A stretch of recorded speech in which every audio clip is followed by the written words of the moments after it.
A new survey from the advocacy group GLAAD reveals that 40% of all LGBTQ plus adults do not feel welcomed or safe on social media. And overall, 84% of them agree that there aren't enough protections in place on social media platforms to prevent discrimination, harassment, or disinformation. The report provides numeric ratings for the top 5 social media platforms on safety, privacy, and expression. All 5 received a failing grade, earning below 50% out of a possible 100%.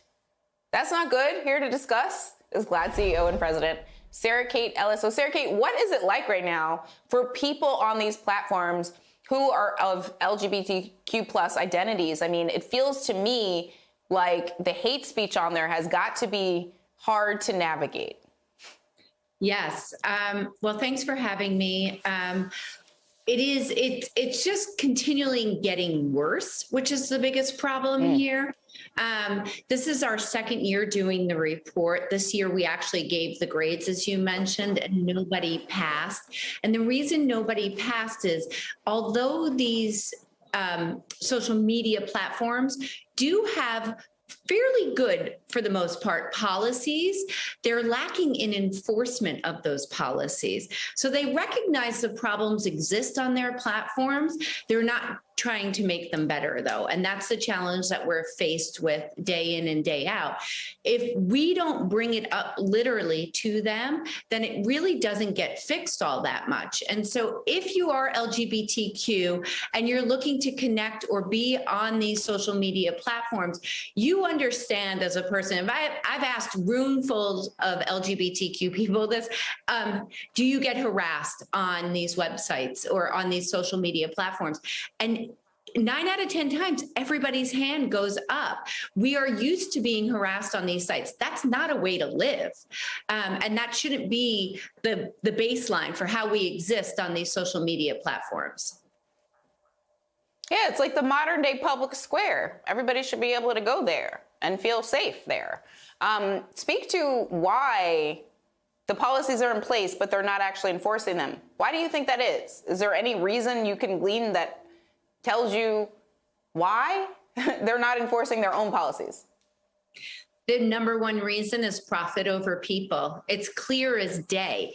As soon as they create friction and stop misinformation from flying through their airwaves and going viral, they can see an immediate hit to their bottom line.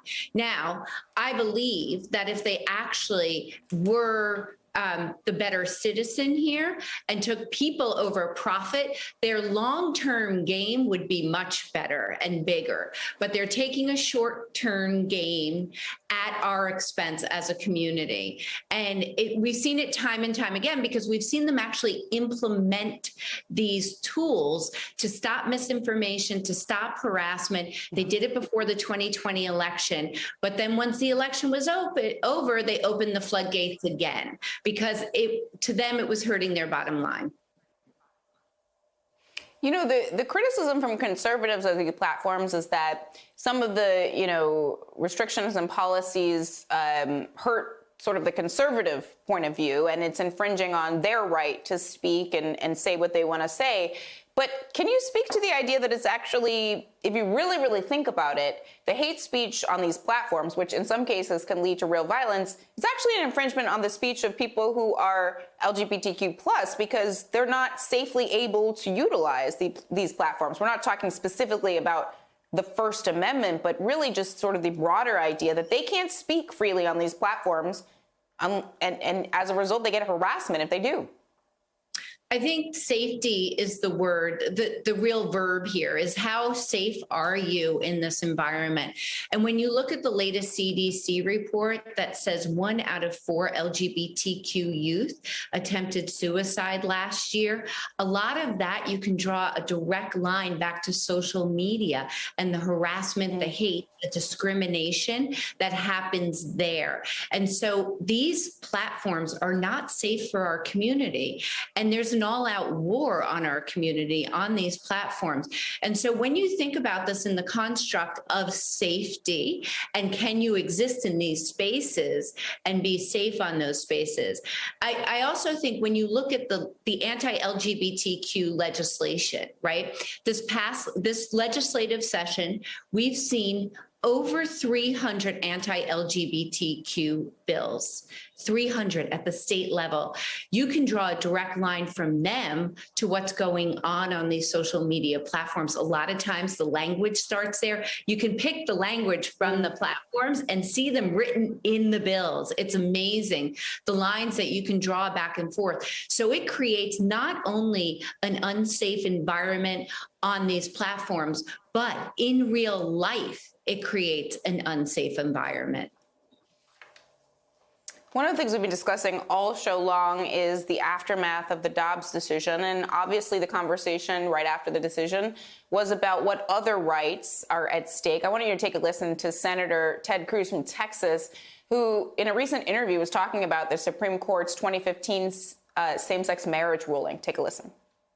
Obergefell, like Roe versus Wade, ignored 2 centuries of our nation's history. Marriage was always an issue that was left to the states. In Obergefell, the court said, no, we know better than you guys do. And now every state must sanction and permit gay marriage.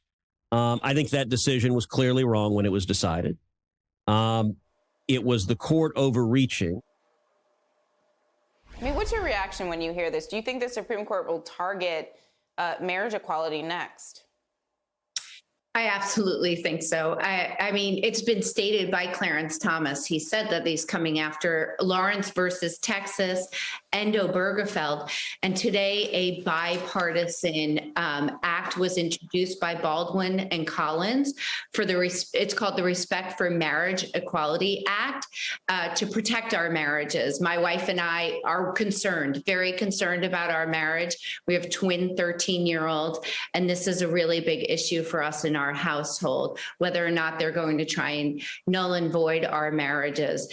And I think that, when Thomas said that in his second opinion, and also Alito in October of 2020 said that this needs to be revisited. And now we have Cruz saying the same thing. So it's really important that, marriage equality has been a bipartisan issue and must remain bipartisan and not be politicized this way, as so often we are as LGBTQ people been politicized.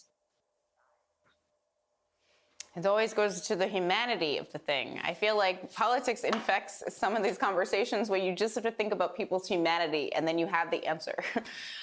Sarah Kate Ellis, always great to talk to you. Please stay safe. Thank you again.